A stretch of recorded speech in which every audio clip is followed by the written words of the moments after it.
காணித்தேக்கு சிறுகதை தொகுப்பு. சமீப காலத்தில் நாங்கள் வாசித்த, நான் பலருக்கும் பரிந்துரை செஞ்ச ஒரு சிறுகதை தொகுப்புனா காணித்தேக்கு தான். அது பார்க்குற எல்லார்கிட்டையும், புத்தகம் பற்றி பேசுகிற எல்லார்கிட்டையும் வந்து இந்த புத்தகத்தை பற்றி சொல்லிகிட்டு இருக்கேன். ஏன்னா தமிழ் சூழலில், தமிழ் இலக்கிய சூழலில் ஒரு பல பகுதிகள் இன்னும் எழுதப்படாமே இருக்குது. அப்படி எழுதப்படாமல் இருக்கக்கூடிய ஒரு பகுதி நீதிமன்றம். நீதிமன்றத்தை பற்றி நம்ம சினிமாவில் எப்படி காட்டப்பட்டிருக்குங்கிறதுலாம் நமக்கு தெரியும். நீதிபதிகள் என்னவா இருக்கிறாங்கங்கிறது தெரியும், அதை எப்படி காட்டப்படுறாங்கங்கிறது தெரியும். ஆனால் அதை மீறி நீதிமன்ற வளாகம் எப்படி இருக்குது, நீதிமன்றத்துக்குள்ளே என்னென்னலாம் நடக்குது, நீதிமன்றமும் காவல்துறையும் ஏன் முட்டிக்கிட்டே இருக்குது, இதெல்லாம் வந்து நமக்கு வந்து சொல்லப்படாத கதைகளாக அந்த மாதிரி நிறையா விஷயங்கள் இருக்குது. அதை வந்து புத்தகம் முழுக்க அந்த மாதிரியான கதைகளை வைத்து நமக்கு சொல்லியிருக்க புத்தகம் தான் வந்து காணித்தேக்கு. தவிர்க்க முடியாத காரணத்தினால எழுத்தாளரை வந்து அறிமுகம் செய்ய முடியாத சூழலில் நாங்கள் இருக்கிறோம். அந்த வகையில் பேச்சாளர்கள் மட்டும் மேடைக்கு அழைக்கிறேன். அக்கா வசந்த சுசிலா, அண்ணன் பாக்கியம் சங்கர், 2 பேரையும் மேடைக்கு அழைக்கிறேன்.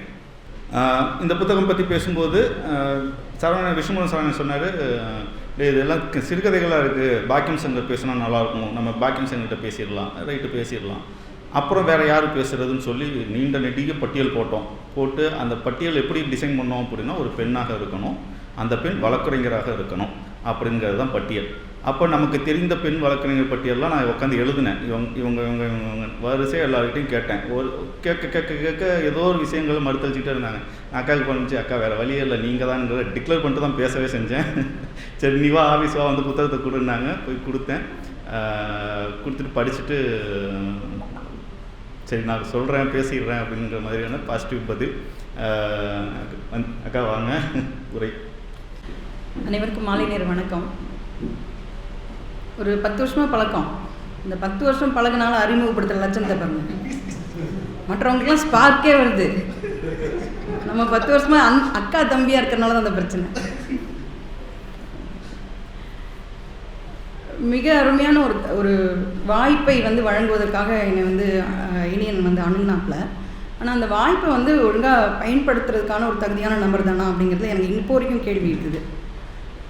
இந்த பல்லாங்குழி, இனியன், விழியன், இன்னும் மிகச்சிறப்பாக இன்றைக்கும் வந்து மழை அடித்தாலும், புயல் அடித்தாலும், வெயில் அடித்தாலும், அல்லது கொரோனாவே வந்தாலும், எது வந்தாலும் அடங்காமல் வந்து சமூக பணியில் எப்பொழுதுமே ஈடுபட்டிருக்கக்கூடிய ஒரு இளம் ஒரு குழுவினர். அந்த குழுவினர் அழைக்கிறாங்க அப்படிங்கிறது எனக்கு வந்து ஒரு தனிப்பட்ட முறையில் ஒரு விருப்பமான ஒரு விஷயமாக இருந்ததுனால தான் நான் வந்து எடுத்துக்கிட்டேன். கிட்டத்தட்ட இப்போ ஆசிரியர் பேசினது போல் 2 வருஷத்துக்கு மேலே ஆச்சு புத்தக வாசிப்பெல்லாம் நடத்தி. அதுபோல் அதை பற்றி பேசி 2 வருஷத்துக்கு மேலேயே ஆயிடுச்சு. ஆனால் இந்த புத்தகத்தை கூட நான் படிச்சுட்டு நான் சொல்கிறேன் அப்படின்னு சொன்னது காரணம் வந்து இவங்களுடைய அந்த இடையறாத ஒரு சமூக பணி, அதில் இருக்கக்கூடிய ஆர்வம், ஒரு இளம் தலைமுறை இப்படி வந்து வேலை செய்து கொண்டே, களத்தில் இருந்து கொண்டே வந்து செய்யக்கூடிய பணிகள், இதெல்லாம் வந்து நம்மளை கொஞ்சம் இன்ஸ்பயர் பண்ணது தான். அதே போல் கொஞ்ச நேரத்துக்கு முன்னாடி 2 புத்தகங்கள் பற்றின ஒரு விமர்சனம் வந்து ஒரு கலந்துரையாடல் வந்து இங்கே நடந்திருக்குது. எல்லார் முகத்துலேயும் சிரிப்பு, எல்லார் முகத்துலேயும் மகிழ்ச்சி, எல்லாருடைய மனசுக்குள்ளேயும் கருத்து. எல்லாருக்கும் ஒரு வாய்ப்பு இருந்திருந்தால் அவங்கவுங்க ஒரு கருத்தை வந்து பேசியிருப்பாங்கன்னு நினைக்கிறேன். அந்த பொதுவான விஷயங்களை வச்சே கூட பேசியிருக்க முடியும். ஆனால் எனக்கு மிகப்பெரிய வருத்தம் வந்து அந்த நீங்கள்லாம் சிரிச்சிட்டு இருக்கும்போதும் பேசிகிட்டு இருக்கும்போதும் எனக்கு தோணுனது, இவ்வளவு கலகலப்பாக நடந்து கொண்டிருக்கக்கூடிய ஒரு கூட்டத்தில் நான் பேசக்கூடிய விஷயங்கள் எப்படி இருக்க போகுதுன்னு தெரில அப்படின்றதுல எனக்கு ஒரு பெரிய வருத்தம் இருக்குது. ஆனால் இது மட்டும் இல்லைல்ல, உலகத்தில் இந்த ஒரே ஒரு பகுதி மட்டுமே இல்லை. வெறும் வந்து அவங்க லதா வந்து அதை ரொம்ப சீரியஸான விஷயமாக எழுதியிருந்தாலும் கூட அதையும் கடந்து போகக்கூடிய மனிதர்களாக தான் நாம் இருக்கிறோம். எல்லாத்தையும் அப்படி கடந்து போக முடியாது. சில விஷயங்களை வந்து நின்று பார்த்து தான் தீரணும், அதற்கான தீர்வுகளை கண்டுபிடித்து தான் ஆகணும். இந்த சமூகம் முழுமைக்கும்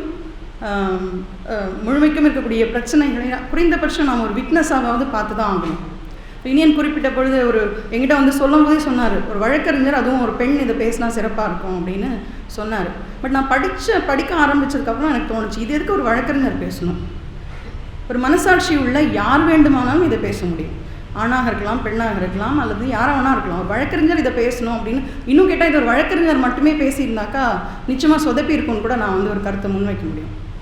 அவர் சொன்ன மாதிரியான இந்த கோர்ட்டினுடைய வளாகங்கள் அல்லது அது சூழ்ந்திருக்கக்கூடிய பிரச்சனை வெறுமே அந்த மாதிரியான விஷயங்கள் பேசுகிறதுக்கு ஒரு வழக்கறிஞர் நிச்சயமாக போதும். அது சொல்லியிருந்தால் இந்த காணித்தேக்கு பற்றின முழுமையான புரிதல் கொடுத்துருக்க முடியுமா அப்படிங்கிறது எனக்கு தெரியல. ஸோ காணித்தேக்கை பற்றி பேசணும் அப்படின்னு சொன்னால் முதல் தகுதி முதல்ல ஒரு மனசாட்சி இருக்கக்கூடிய ஆளாக இருக்கணும். அவங்க சமுதாயத்தில் இது போல் பல்வேறு விஷயங்களை பார்த்த ஒரு விட்னஸாக இருக்கக்கூடிய ஆளாக இருக்கணும். அதோடு அந்த விஷயங்கள் அந்த பிரச்சனைகளில் தலையிட்டு ஏதோ தன்னாலான பணிகளை செய்யக்கூடிய ஒரு சமூக செயல்பாட்டாளராக இருக்கணும். இப்படி இருக்கக்கூடியவர்கள் தான் இந்த காணித்தேக்கை புரிந்து கொள்ள முடியும், அடுத்த கட்டங்களுக்கு அடுத்த மனிதர்களுக்கு அதை கடத்த முடியும் அப்படிங்கிறது தான் நான் வாசித்த பிறகு புரிஞ்சுக்கிட்டேன். ஏற்கனவே சொன்ன மாதிரி 2 வருஷம் ஆட்சி படித்து அப்பயே நான் இனியன் கிட்ட சொன்னேன், இப்போ நாங்கள் ஒரு 600 பக்கம் 650 பக்கம் அந்த பத்ம பூஷன் அவார்டு பத்மஸ்ரீ அவார்டு வாங்கினவங்களோட எழுத்தாளர்கள் புக்கெலாம் கொண்டாந்து கொடுப்பாங்க. ஏன் கொண்டாந்து கொடுப்பாங்க அப்படின்னா 3 ஆண்கள் பேசுகிற இடத்துல ஒரு பெண்ணாவது வேணும் அப்படி சொல்லிட்டு அதுக்காக கூப்பிடுவாங்க. மற்றபடி இலக்கிய ஆர்வம்லாம் இருக்குது, இலக்கிய தன்மை இருக்குதுன்னா நினச்சிலாம் கூப்பிட மாட்டாங்க. சார் நம்மளும் தான் படிப்போமே அப்படின்னு நினச்சிட்டு படிப்போம்னு வச்சுக்கோங்க. பட் அங்கே என்ன பேசிப்போன்னா 4 பேர் இருக்கீங்க, 600 பக்கம் எவனும் படிக்க முடியாது, தலை வச்சு தூங்க தான் முடியும். நீ 10 பக்கம் பேசு, நான் 10 பக்கம் பேசுகிறேன், இல்லை உனக்கு என்ன தலை பிடிக்குதோ அது நீ பேசு. இப்படியான அரேஞ்ச்மெண்ட்டில் தான் அதெல்லாம் பேசுவோம். ஒன்று இனியன் மாதிரி இருக்கக்கூடிய செயல்பாட்டாளர்கள்லாம் என்ன நினச்சோம், செம்ம செயல்பாட்டாளர்கள் இருக்குது, 600 பக்கம்னா கூட படிச்சுட்டு பேசுகிறாங்க, அதனால் இவங்ககிட்ட அணுகலாம் அப்படின்னு நினச்சினா அவங்க. ஆனால் அப்படி இல்லை, அது அப்படி தான் அந்த புத்தகம்லாம் அப்படி தான் படிக்கவே முடியும், இல்லாட்டா அது அவசியம் இல்லை. ஆனால் காணித்தேக்கு போன்ற ஒரு புத்தகம் நான் படிக்க ஆரம்பித்த பிறகு நான் எனக்குள்ளே ஏற்படுத்தின குற்ற உணர்ச்சி அதுதான். இனியன் என்னை அணுகின போதும் நான் அதையே தான் சொன்னேன், அந்த ஸ்ட்ராட்டஜி தான் சொன்னேன். எத்தனை பக்கம் பானா 200 பக்கம், 200லாம் என்னால் படிக்க முடியாது, வேணா 5 பக்கமாக 2 பேர் பேசுகிறோம்ல, 100 பக்கமாவது பிரித்து கொடுக்க சொல்லுங்கள், அதை வச்சு படிச்சுக்கலாம், சில தலைப்புகளாவது நாங்கள் பேசுகிறோம், எனக்கு இருக்கிற நேரம் அவ்வளோதான் இருக்கும், அப்படி தான் சொன்னேன். ஆனால் படிக்க ஆரம்பித்ததுக்கப்புறம் நிஜமாகவே சொல்கிறேன், ஒருவேளை அது போல் ஒரு ஸ்ட்ராட்டஜி அவர் கொடுத்துருந்தா கூட நான் ஒத்துணுந்திருக்க மாட்டேன். முழுமையாக 2 ஆண்டுகளுக்கு மேலே படிக்காமல் இருந்த ஒரு ஆள் ஒரு 207 பக்கத்தையும் ஒரு பக்கம் விடாமல் படித்தேன் அப்படின்னு சொன்னால் அது காணித்தேக்கு மட்டும்தான். ஆனால் ஏன் படித்தேன் அப்படிங்கிறது அங்கே முக்கியம். காணித்தேக்கில் என்ன வேணால் எழுதிட்டோம், எந்த கதைகள் ஆதவன் அவருடைய அந்த அறிமுக உரையில் அவர் தெளிவாக சொல்கிறாரு. ஒரே ஒரு வரி தான் அவர் எழுதின வரிகளில் எனக்கு ரொம்ப பிடிச்சது காலச்சித்தனின் கதைகள் புதிய கதைகளா என்று மதிப்பிடும் உரிமை வாசகர்களுக்குரியது. அந்த உரிமை எனக்கு இருக்குது. இது புது கதையா அப்படின்னா கிடையாது. தினசரி, இன்னும் கேட்டால் என்னுடைய வேலை சூழ்நிலையும் அதுக்குள்ளே தான் இருக்குது. ஸோ தினசரி நாம் பார்க்கக்கூடிய பிரச்சனைகள், தினசரி நாம் பார்த்து சலிக்கிற ஒரு விஷயம், கிட்டத்தட்ட ஒரு தற்கொலை மனநிலைக்கெலாம் நம்ம போகிற மாதிரியான சூழ்நிலைகள்லாம் பார்த்தாலும் கூட எந்த விதமான ஒரு டிஸ்டர்பன்ஸும் இல்லாமல் நகர்ந்து போய்கிட்டு இருக்கக்கூடிய களங்கள் இதுதான் காணித்தேக்கில் ஒன்றும் புதுசாக சொல்லலை. நாம் இடற விட்ட அல்லது தவற விட்ட, காண மறுக்கிற, கடந்து போகிற விஷயங்களை தான் அவர் கதையாக மாற்றிருக்காரு அப்படிங்கிறது என்னோட கருத்து. வெறும் 10 கதைகள் தான், சிறுகதைகளுடைய தொகுப்பு. ஒரு கதை கூட 20 பக்கங்களுக்கு மிகவே இல்லை. இது ஒரு வாசகருக்கு கிடைக்கிற நல்ல விஷயம். என்ன சொல்ல வராங்க அப்படிங்கிறத 60-70 பக்கத்துக்கு சொன்னால் கூட புரியவே புரியாது. அப்படியான சிறுகதை தொகுப்புகளுக்கு மத்தியில் காணித்தேக்கில் நம்மோடு, நம்மளோட பக்கத்துலேயோ, நம்மளோட அடுத்த தெருவுலையோ, அல்லது நம்ம தினசரி போய் வரக்கூடிய இடங்களில் இருக்கக்கூடிய அந்த சம்பவங்களை கதைகளாக ஆக்கியிருந்தாலும் கூட ஒரு 20 பக்கத்துக்கு மேலே, அதுக்கு மேலே வாசகன் படிக்க மாட்டோம் அப்படிங்கிற அந்த புரிதல் இருக்குல்ல, அது ரொம்ப நல்ல விஷயம். அதனால தான் என்னால் வேகமாக 207 பக்கத்தை கூட தாண்ட முடிஞ்சுது. ஸோ அந்த விஷயத்துக்கே முதல்ல எனக்கு ஒரு பெரிய மரியாதை இந்த புத்தகத்தை எழுதின காலச்சித்தன் மீது ஏற்பட்டது. அப்புறம் படிக்கும்போது நான் யோசித்தேன், காலச்சித்தன் ஏற்கனவே எனக்கு அறிமுகமான ஒருத்தர் தான். சோஷியல் மீடியாவில் மற்ற இடங்கள்லாம் அவருடைய எழுத்துக்களை பார்த்துருக்குறேன், பதிவுகளை பார்த்துருக்குறேன். சில நேரங்களில் அவர் சில பேரை கலாய்ப்பார் பாருங்க, அப்போ உங்களுக்குனே சீக்கிரம் பாருங்கன்னு கூட நான் கருத்து எழுதி போட்டிருக்கிறேன். அது மாதிரி ஒரு ரொம்ப கலாய்க்கிற ஒரு டைப்பு. அவருக்கு எப்படி காணித்தேக்கு சம்பவங்கள்லாம் எழுத முடியும்? அது ஒரு ரொம்ப பெரிய கான்ட்ரடிக்டரியாக நான் யோசித்தேன். அவர் ரொம்ப ஜாலியான ஒரு ராஜாக்கு பதில் சொல்லி நிற்பார் எங்கேயோ ஒரு மூலையில் உட்காந்துட்டு, பயங்கரமாக கலாய்க்கிற ஒரு ஆள். ஆனால் இந்த கதைகள், இந்த சம்பவங்களை அவர் கோர்த்துருக்கிற அந்த விஷயங்கள்லாம் அந்த கலாய்க்கிற மனசால முடியாது. நான் கூட உட்காந்து கலாய்க்கிற டைப் தான். நான் அவர் கேட்டார்ல, ஆசிரியர் கேட்குற அதே கேள்வி தான், என்ன பார்த்து ஏன் இந்த புக் எடுத்து கொடுத்தீங்கன்ற மாதிரி தான் நான் யோசிக்கிறேன். உண்மையிலேயே சொல்கிறேன், இந்த புலிட்சர் அவார்டு வாங்கிடுச்சுல ஒரு ஃபோட்டோகிராஃபி, எத்தியோப்பியாவில் ஒரு குழந்தை ஸ்டார்வேஷனில், பசியில் அந்த பஞ்சம் சமயத்தில் உட்காந்து சாகிற நிலைமையில் ஒரு கழுகு பக்கத்தில் உட்காந்து இருக்கும். உலகத்தில் பெரிய அளவில் பேசப்பட்ட ஒரு புகைப்படம் அது. ஒரு 5 மைலுக்கு அந்த பக்கம் இருக்கக்கூடிய ஐநா சபையினுடைய அந்த உணவு வழங்கக்கூடிய இடத்துக்கு அந்த குழந்தை மெல்ல மெல்ல தவழ்ந்து பயணித்து போகுது. எந்த நேரத்தில் வேணாலும் அது இறந்துடும். அந்த இறக்குற அந்த மொமெண்ட்டை கேப்சர் பண்ணும்பொழுது பக்கத்தில் ஒரு கழுகு உட்காரும். அந்த கழுகு எதிர்பார்த்துட்டே இருக்கும், இது எப்போ சாகும் இந்த குழந்தை, இது நம்ம சாப்பிடலாம். அதுதான் அந்த ஃபோட்டோகிராஃபியோட கண்டென்ட். இந்த ஃபோட்டோகிராஃபி அப்புறமா வந்து புலிட்சர் அவார்டு வந்து ஜெயிச்சுது. அதை எடுத்த கெவின் கார்ட்டர் சொல்லக்கூடிய புகைப்பட கலைஞன் அந்த அவார்டு வாங்கினார். வாங்கி ஒரு 4 மாதத்தில் தற்கொலை பண்ணி செத்து போயிட்டார். உண்மையிலேயே மானமுள்ள மனுஷன். ஏன்னா அப்போ வந்து கேள்விகள் என்ன வந்ததுன்னா, அந்த ஃபோட்டோகிராஃபியை பார்க்குற யாருக்குமே வந்து மனசு உருகிடும். அது யாராலையும் அது வந்து நிம்மதியாக ஏற்றுக்க முடியாத ஒரு புகைப்படம் அது. ஆனால் அதை பார்த்தவங்க அத்தனை பேரும் எழுப்பின கேள்வி ரொம்ப அருமையாக இருந்தது. புகைப்படம் சூப்பராக சொல்லியிருக்கீங்க. அப்படிலாம் சொல்ல, உன் கண்ணு முன்னாடி ஒரு குழந்தை சாகுது, அதை ஒரு கழுகு வந்து பார்த்துட்டே இருக்கு, எப்போ சாக போகிறான் அப்படின்றத நீ அந்த படம் பிடிச்சிருக்க. கழுகும் நீயும் ஒன்றா தான், ஒரே மாதிரி தான் இருந்திருக்கீங்க. அந்த குழந்தைய தூக்கிட்டு போய் 5 மைலுக்கு அந்த பக்கம் இருக்கிற இந்த ஐநா சபை உணவு கூடத்தில் கொடுத்துருந்தா ஒரு சாப்பாடாவது வாங்கி கொடுத்துருக்க முடியும். அதையே இந்த புகைப்பட கலைஞர் பண்ணலை அப்படிங்கிற கேள்வியை வந்து அன்றைக்கி பொது சமூகம் முன் வச்சுது. அதுக்கு அந்த பெரிய புகைப்படத்துக்கு மிகப்பெரிய அவார்டு கிடைச்சாலும் கூட ஒரு மானமுள்ள மனிதனாக 4 மாதம் கழித்து அந்த புகைப்பட கலைஞன் தற்கொலை பண்ணி செத்து போனோம். இப்போ நம்ம மாதிரி ஆட்கள்லாம் தினசரி எத்தனை தற்கொலை பண்ணுறது? நாம் அப்படியான பல சம்பவங்களை கடந்து போயிட்டே இருக்கிறோம். இதில் முதல் கதை ஆராயி என்ற ஒரு கதை இருக்குது. எனக்கு திக்குனாச்சு பேரை படித்தோடனே. ஏன்னா இன்று வரைக்கும் ஜீரணிக்க முடியாத விழுப்புரம் சம்பவத்தினுடைய விழுப்புரத்தில் வந்து ஒரு குடும்பத்தில் ராத்திரி நேரத்தில் அந்த வீட்டில் கதவு கிடையாது. அந்த சூழலை பயன்படுத்தி ராத்திரி நேரத்தில் யாரோ ஒருத்தர் வந்து அந்த 50 வயதுக்கு கிட்ட இருக்கக்கூடிய ஆராயையும் அவர் கண்மின்னாலேயே வந்து அவருடைய மகளையும் பாலியல் வன்கொடுமைக்குள்ளாகி குற்றுயிரும் குலை உயிருமாக 2 பெண்களை அப்படியே போட்டுட்டு போன சம்பவம் ஒரு 3-4 வருஷத்துக்கு முன்னாடி தான் நடந்தது. கூட இருக்கிற மகன் வந்து அந்த வன்கொடுமையை தடுக்க முற்பட்ட பொழுது அவனை மண்டையில் அடித்து அந்த ரத்தத்தோட, நீங்கள் கலவியெல்லாம் பேசுகிறோம்ல, எவ்வளவு அற்புதமான விஷயங்கள், எவ்வளவு அழகான விஷயம், அதை ஒரு வன்கொடுமையாக நிகழ்த்த முடியுமா அப்படிங்கிறதெல்லாம் நம்ம யோசிக்க வேண்டிய விஷயம். கலவியில் அதையும் ஒரு பாகமாக கொண்டு வந்தால் கூட நான் நல்லா இருக்கும்னு நினைக்கலாம். ஸோ வந்து அப்படியான கொடுமையான சம்பவத்தினுடைய இந்த 50 வயது தாயாருடைய பெயர் ஆராயி. இன்றைக்கு வரைக்கும் அந்த வழக்கு மர்மமான வழக்கு. எத்தனையோ வந்து வழக்குகளை கண்டுபிடிக்கக்கூடிய ஸ்காட்லாந்து போலீஸ் என்று சொல்லக்கூடிய ஒரு மிகப்பெரிய பெயரெல்லாம் எடுத்துருக்க தமிழக காவல்துறையினால் இன்றைக்கி வரைக்கும் குற்றவாளியை கண்டுபிடிக்க முடியல. ஆனால் குற்றவாளி யாருங்கிறது ஊருக்கே தெரியும். யார் இந்த சம்பவத்தில் ஈடுபட்டாங்கிறது எல்லாருக்கும் தெரியும். அங்கே இருக்கிற காவல்துறைக்கு தெரியும், ஜட்ஜுக்கு தெரியும், இந்த வழக்கை நடத்துகிற வழக்கறிஞர்களுக்கு தெரியும், சம்பவத்தில் பாதிக்கப்பட்ட அந்த குடும்பத்துக்கு கூட தெரியும். அரெஸ்டே இல்லை. அந்த செய்திகளை பார்க்கும் பொழுதே நமக்கு வந்து கொலை நடுங்கிற மாதிரியான சம்பவம் அது. நினச்சி பாருங்க, ராத்திரி நேரத்தில் வீட்டில் கதவு, வீடு இல்லை, ஃபர்ஸ்ட் ஆஃப் ஆல் வீடு இல்லை. நாங்கள்லாம் வந்து ஃபேக்ட் ஃபைண்டிங்காக அந்த பகுதிக்கு கூட போயிருந்தோம். அவ்வளவு ஒரு நெருக்கமான ஒரு குடும்பங்கள் இருக்கக்கூடிய அந்த பகுதியில் இப்படி ஒரு சம்பவம் நடப்பதற்கான வாய்ப்பே கிடையாது. ஆனால் நடந்துச்சு. அதுக்கான அரெஸ்ட் நடக்கல, நீதி கிடைக்கல, எதுவும் கிடைக்கல. அந்த குழந்தையும் அம்மாவையும் கூட்டிகிட்டு வந்து பாண்டிச்சேரி ஜிப்மர் ஹாஸ்பிட்டலில் தான் அட்மிட் பண்ணியிருந்தாங்க. ஒரு கட்டத்தில் அந்த பொண்ணை எங்கே திரும்பி கூட்டிகிட்டு வரதுன்னு இடம் இல்லை. சென்னையில் இருக்க சில நண்பர்கள் மூலமாக சென்னைக்கு அழைச்சிட்டு வந்து நிறைய வேலைகள் அதில் பண்ணோன்னு வச்சுக்கோங்களேன். ஸோ இது போல் பல்வேறு சம்பவங்கள் நம்மளுடைய மனதாலும் கருத்தாலும் நாகரிக சமூகம் ஏற்றுக்கொள்ள முடியாத ஒரு சம்பவங்கள்லாம் இன்றைக்கு வந்து நடந்துக்கிட்டே இருக்குது. இந்த ஆராயி பேரை பார்த்தபோது எனக்கு உதர்னது அதுதான். அந்த வழக்கு அதுக்கப்புறம் என்னாச்சு அப்படின்ற கேள்வி இன்றைக்கி அந்த கதையை படிக்கும்போது நடந்தது. ஆனால் ஆராயினுடைய கதை அதை பற்றி தான் அல்ல. ஒரு கதையோ ஒரு சம்பவமோ ஒரு பிரச்சனையோ அது என்ன உள்வாங்கணும், என்னால் பொருத்தி பார்க்க முடியணும்.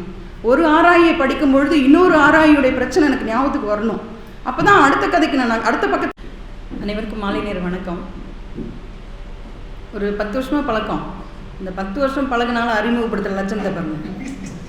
மற்றவங்களுக்கெல்லாம் ஸ்பார்க்கே வருது. நம்ம 10 வருஷமாக அக்கா தம்பியாக இருக்கிறனால தான் அந்த பிரச்சனை. மிக அருமையான ஒரு வாய்ப்பை வந்து வழங்குவதற்காக என்னை வந்து இனியன் வந்து அணுகுனாப்பில். ஆனால் அந்த வாய்ப்பை வந்து ஒழுங்காக பயன்படுத்துறதுக்கான ஒரு தகுதியான நபர் தானா அப்படிங்கிறது எனக்கு இப்போ வரைக்கும் கேள்வி இருக்குது. இந்த பல்லாங்குழி, இனியன், விழியன் இன்னும் மிகச்சிறப்பாக இன்றைக்கும் வந்து மழை அடித்தாலும், புயல் அடித்தாலும், வெயில் அடித்தாலும், அல்லது கொரோனாவே வந்தாலும், எது வந்தாலும் அடங்காமல் வந்து சமூக பணியில் எப்பொழுதுமே ஈடுபட்டிருக்கக்கூடிய ஒரு இளம் ஒரு குழுவினர். அந்த குழுவினர் அழைக்கிறாங்க அப்படிங்கிறது நமக்கு எனக்கு ஒரு தனிப்பட்ட முறையில் ஒரு விருப்பமான ஒரு விஷயமாக இருந்ததுனால தான் நான் எடுத்துக்கிட்டேன். கிட்டத்தட்ட இப்போ ஆசிரியர் பேசினது போல் 2 வருஷத்துக்கு மேலே ஆச்சு புத்தக வாசிப்பெல்லாம் நடத்தி, அதுபோல் அதை பற்றி பேசி 2 வருஷத்துக்கு மேலேயே ஆயிடுச்சு. ஆனால் இந்த புத்தகத்தை கூட நான் படிச்சுட்டு நான் சொல்கிறேன் அப்படின்னு சொன்னது காரணம் இவங்களுடைய அந்த இடையறாத ஒரு சமூக பணி, அதில் இருக்கக்கூடிய ஆர்வம், ஒரு இளம் தலைமுறை இப்படி வேலை செய்து கொண்டே களத்தில் இருந்து கொண்டே செய்யக்கூடிய பணிகள், இதெல்லாம் நம்மளுக்கு கொஞ்சம் இன்ஸ்பயர் பண்ணது தான். அதே போல் கொஞ்ச நேரத்துக்கு முன்னாடி 2 புத்தகங்கள் பற்றின ஒரு விமர்சனம் ஒரு கலந்துரையாடல் இங்கே நடந்திருக்குது. எல்லார் முகத்துலேயும் சிரிப்பு, எல்லார் முகத்துலேயும் மகிழ்ச்சி, எல்லாருடைய மனசுக்குள்ளேயும் கருத்து, எல்லாருக்கும் ஒரு வாய்ப்பு இருந்திருந்தால் அவங்கவுங்க ஒரு கருத்தை பேசியிருப்பாங்கன்னு நினைக்கிறேன். அந்த பொதுவான விஷயங்களை வச்சே கூட பேசியிருக்க முடியும். ஆனால் எனக்கு மிகப்பெரிய வருத்தம் அந்த நீங்கள்லாம் சிரிச்சிட்டு இருக்கும்போதும் பேசிகிட்டு இருக்கும்போதும் எனக்கு தோணுனது, இவ்வளவு கலகலப்பாக நடந்து கொண்டிருக்கக்கூடிய ஒரு கூட்டத்தில் நான் பேசக்கூடிய விஷயங்கள் எப்படி இருக்க போகுதுன்னு தெரில அப்படின்றதுல எனக்கு ஒரு பெரிய வருத்தம் இருக்குது. ஆனால் இது மட்டும் இல்லைல்ல, உலகத்தில் இந்த ஒரே ஒரு பகுதி மட்டுமே இல்லை. வெறும் அவங்க லதா அதை ரொம்ப சீரியஸான விஷயமாக எழுதியிருந்தாலும் கூட அதையும் கடந்து போகக்கூடிய மனிதர்களாக தான் நாம் இருக்கிறோம். எல்லாத்தையும் அப்படி கடந்து போக முடியாது. சில விஷயங்களை நின்று பார்த்து தான் தீரணும், அதற்கான தீர்வுகளை கண்டுபிடித்து தான் ஆகணும். இந்த சமூகம் முழுமைக்கும் இருக்கக்கூடிய பிரச்சனைகளை குறைந்தபட்சம் நாம் ஒரு விட்னஸாவது பார்த்து தான் ஆகணும். இனியன் குறிப்பிட்ட பொழுது எங்கிட்ட சொல்லும் போதே சொன்னார், ஒரு வழக்கறிஞர், அதுவும் ஒரு பெண் இதை பேசினா சிறப்பாக இருக்கும் அப்படின்னு சொன்னார். பட் நான் படிக்க ஆரம்பித்ததுக்கப்புறம் எனக்கு தோணுச்சு, இது எதுக்கு ஒரு வழக்கறிஞர் பேசணும்? ஒரு மனசாட்சி உள்ள யார் வேண்டுமானாலும் இதை பேச முடியும்.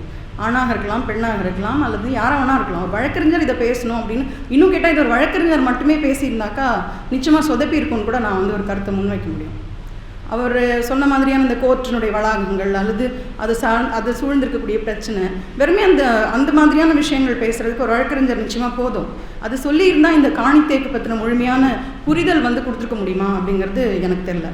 ஸோ காணித்தேக்கை பற்றி பேசணும் அப்படின்னு சொன்னால் முதல் தகுதி முதல்ல ஒரு மனசாட்சி இருக்கக்கூடிய ஆளாக இருக்கணும். அவங்க சமுதாயத்தில் இது போல் பல்வேறு விஷயங்களை பார்த்த ஒரு விட்னஸாக இருக்கக்கூடிய ஆளாக இருக்கணும். அதோடு அந்த விஷயங்கள், அந்த பிரச்சனைகளில் தலையிட்டு ஏதோ தன்னாலான பணிகளை செய்யக்கூடிய ஒரு சமூக செயல்பாட்டாளராக இருக்கணும். இப்படி இருக்கக்கூடியவர்கள் தான் இந்த காணித்தேக்கை புரிந்து கொள்ள முடியும், அடுத்த கட்டங்களுக்கு அடுத்த மனிதர்களுக்கு அதை கடத்த முடியும் அப்படிங்கிறது தான் நான் வாசித்த பிறகு புரிஞ்சுக்கிட்டேன். ஏற்கனவே சொன்ன மாதிரி 2 வருஷம் ஆச்சு படித்து. அப்பயே நான் இனியன் கிட்ட சொன்னேன், இப்போ நாங்கள் ஒரு 600 பக்கம் 650 பக்கம் அந்த பத்ம பூஷன் அவார்டு, பத்மஸ்ரீ அவார்டு வாங்கினவங்களோட எழுத்தாளர்களுக்கெல்லாம் கொண்டாந்து கொடுப்பாங்க. ஏன் கொண்டாந்து கொடுப்பாங்க அப்படின்னா, 3 ஆண்கள் பேசுகிற இடத்துல ஒரு பெண்ணாவது வேணும் அப்படி சொல்லிட்டு அதுக்காக கூப்பிடுவாங்க. மற்றபடி இலக்கிய ஆர்வம்லாம் இருக்குது, இலக்கிய தன்மை இருக்குதுலாம் நினச்சிலாம் கூப்பிட மாட்டாங்க. சார் நம்மளும் தான் படிப்போமே அப்படின்னு நினச்சிட்டு படிப்போம்னு வச்சுக்கோங்க. பட் அங்கே என்ன பேசிப்போன்னா, 4 பேர் இருக்கீங்க, 600 பக்கம் எவனும் படிக்க முடியாது, தலை வச்சு தூங்க தான் முடியும். நீ 10 பக்கம் பேசு, நான் 10 பக்கம் பேசுகிறேன், இல்லை உனக்கு என்ன தலை பிடிக்குதோ அது நீ பேசு, இப்படியான அரேஞ்ச்மெண்ட்டில் தான் அதெல்லாம் பேசுவோம். ஒன்று இனியன் மாதிரி இருக்கக்கூடிய செயல்பாட்டாளர்கள்லாம் என்ன நினச்சோம், செம்ம செயல்பாட்டாளர்கள் இருக்குது, 600 பக்கம்னா கூட படிச்சுட்டு பேசுகிறாங்க, அதனால் இவங்ககிட்ட அணுகலாம் அப்படின்னு நினச்சலாம் அவங்க. ஆனால் அப்படி இல்லை, அது அப்படி தான், அந்த புத்தகம்லாம் அப்படி தான் படிக்கவே முடியும், இல்லாட்டா அது அவசியம் இல்லை. ஆனால் காணித்தேக்கு போன்ற ஒரு புத்தகம் நான் படிக்க ஆரம்பித்த பிறகு நான் எனக்குள்ளே ஏற்படுத்தின குற்ற உணர்ச்சி அதுதான். இனியன் என்னை அணுகின போதும் நான் அதையே தான் சொன்னேன், அந்த ஸ்ட்ராட்டஜி தான் சொன்னேன். எத்தனை பக்கம் பானா, 200 பக்கம், 200லாம் என்னால் படிக்க முடியாது, வேணா 5 பக்கமாக 2 பேர் பேசுகிறோம்ல, 100 பக்கமாவது பிரித்து கொடுக்க சொல்லுங்கள், அதை வச்சு படிச்சுக்கலாம், சில தலைப்புகளாவது நாங்கள் பேசுகிறோம், எனக்கு இருக்கிற நேரம் அவ்வளோதான் இருக்கும், அப்படி தான் சொன்னேன். ஆனால் படிக்க ஆரம்பித்ததுக்கப்புறம் நிஜமாகவே சொல்கிறேன், ஒருவேளை அது போல் ஒரு ஸ்ட்ராட்டஜி அவர் கொடுத்துருந்தா கூட நான் ஒத்துணுந்திருக்க மாட்டேன். முழுமையாக 2 ஆண்டுகளுக்கு மேலே படிக்காமல் இருந்த ஒரு ஆள் ஒரு 207 பக்கத்தையும் ஒரு பக்கம் விடாமல் படித்தேன் அப்படின்னு சொன்னால் அது காணித்தேக்கு மட்டும்தான். ஆனால் ஏன் படித்தேன் அப்படிங்கிறது அங்கே முக்கியம். காணித்தேக்கில் என்ன வேணால் எழுதிட்டோம், எந்த கதைகள் ஆதவன் அவருடைய அந்த அறிமுக உரையில் அவர் தெளிவாக சொல்கிறார். ஒரே ஒரு வரி தான் அவர் எழுதின வரிகளில் எனக்கு ரொம்ப பிடிச்சது காலச்சித்தனின் கதைகள் புதிய கதைகளா என்று மதிப்பிடும் உரிமை வாசகர்களுக்குரியது. அந்த உரிமை எனக்கு இருக்குது. இது புது கதையா அப்படின்னா கிடையாது. தினசரி, இன்னும் கேட்டால் என்னுடைய வேலை சூழ்நிலையும் அதுக்குள்ளே தான் இருக்குது. ஸோ தினசரி நாம் பார்க்கக்கூடிய பிரச்சனைகள், தினசரி நாம் பார்த்து சலிக்கிற ஒரு விஷயம், கிட்டத்தட்ட ஒரு தற்கொலை மனநிலைக்கெலாம் நம்ம போகிற மாதிரியான சூழ்நிலைகள்லாம் பார்த்தாலும் கூட எந்த விதமான ஒரு ஒரு டிஸ்டர்பன்ஸும் இல்லாமல் நகர்ந்து போய்கிட்டு இருக்கக்கூடிய களங்கள். இதுதான் வந்து காணித்தேக்கு. காணித்தேக்கில் ஒன்றும் புதுசாக சொல்லலை. நாம் இடற விட்ட அல்லது தவற விட்ட, காண மறுக்கிற, கடந்து போகிற விஷயங்களை தான் அவர் வந்து கதையாக மாற்றிருக்காரு அப்படிங்கிறது என்னோட கருத்து. வெறும் 10 கதைகள் தான், சிறுகதைகளுடைய தொகுப்பு. ஒரு கதை கூட 20 பக்கங்களுக்கு மிகவே இல்லை. இது ஒரு வாசகருக்கு கிடைக்கிற நல்ல விஷயம்.